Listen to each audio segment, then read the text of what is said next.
Hey everyone, my name is Ben, and today I have the iPhone XS. Now this is probably one of my favorite phones that I've ever had. Let's get into why it's so good still in 2023. So here it is. This is the iPhone XS, and this is in space gray. So just right off the bat, this feels amazing. I think one of my favorite parts about this phone is the curved edges. And with the iPhone 15 Pro being rumored, or almost at this point being proved that it'll have more curved edges around the sides, I think this phone has really stood the test of time. You're able to hold it in your hand and have some level of comfort right off the bat because it just fits right into your hand in a way that newer iPhones with the squared off edges simply don't. Plus, just the stainless steel has an amazing look to it, that glossy metal look, and feels really solid in your hands. I think it's a better feel in hand than any of the newer iPhones.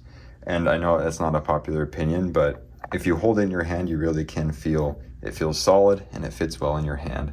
Another big plus to this phone is that it's 5.8 inches on the display, so it's pretty easy to reach. I can't right off the bat just reach the top of the screen incredibly easily, but with a little bit of jostling, I can.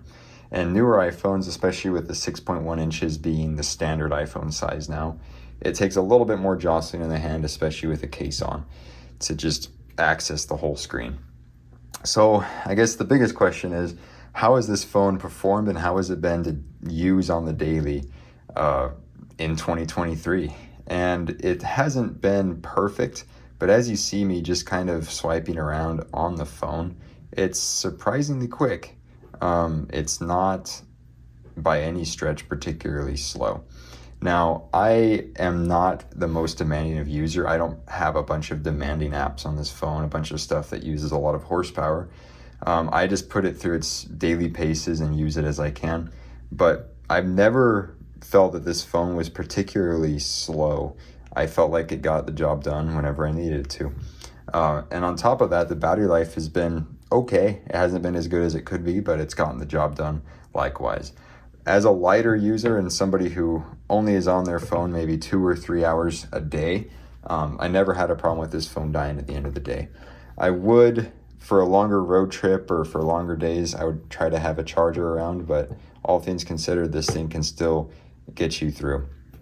Let's just take a look now at the camera real quick and just check out some of the performance of the camera. So I took a couple of test shots just now, and obviously this isn't the best way to present them, but you can see there's a good amount of detail in the pictures and a lot of good color balance as well. I think I've never looked at the iPhone XS's photos and thought that's a really ugly picture, it didn't turn out. Where I do notice the difference between this and newer iPhones is just in the details, like in the leaves or even on the brick. Even though this is a 12 megapixel sensor on the phone, the newer iPhones have a way of capturing the detail on the same 12 megapixel sensors, or rather newer sensors with the same pixel size, that just turns out better in the sharpness. So I think that's one thing that this iPhone is missing.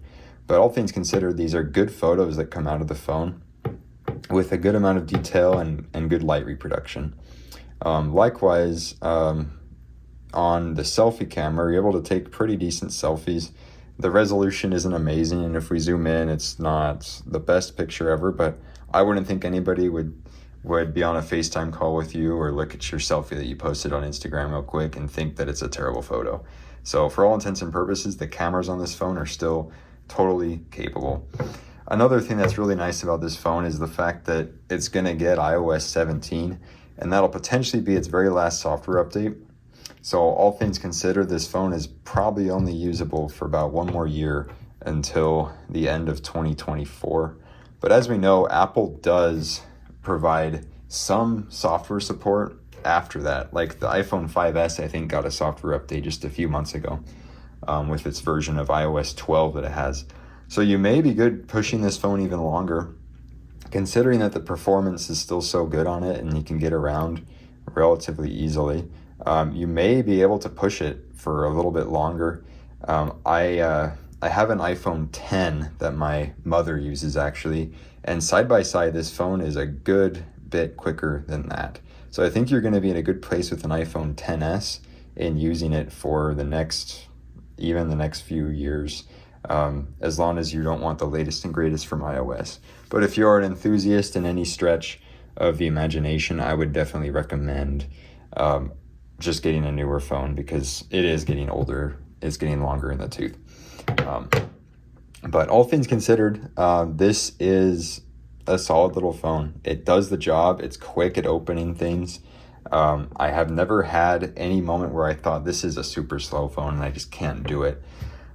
It will get hot if you use it for maps, and the battery will drain pretty quick if you use it for GPS. And you definitely don't want to take it for those longer trips where you're depending on a battery to get you through a whole day of taking pictures, taking videos, needing it for maps.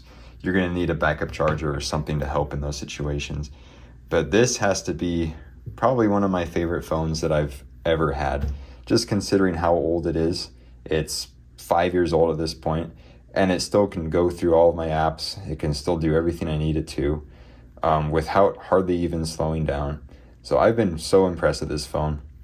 And considering the price you can get these things at these days, I've seen them on eBay for usually about $200, which is a bit much for it. But if you do some looking for one of them, I've seen them for $150, $160. For what that is, I wouldn't recommend it right off the bat. I'd recommend a newer iPhone and saving up a little bit of money. But for all intents and purposes, it's still getting the job done, and I've loved having this phone around. Nothing beats this design in particular. I think this is probably, if not the best, one of the best iPhone designs that we've ever had. It fits the hand so well. It's the right size for use. It's not too big, and it's actually comfortable, unlike the newer iPhones with those curves around it. So a huge thumbs up for me for the iPhone XS. Anyway, I hope you all enjoyed this video. Please let me know below your thoughts on the iPhone XS, and on my channel if there's anything I can do to make this even better. So have a good one. Bye.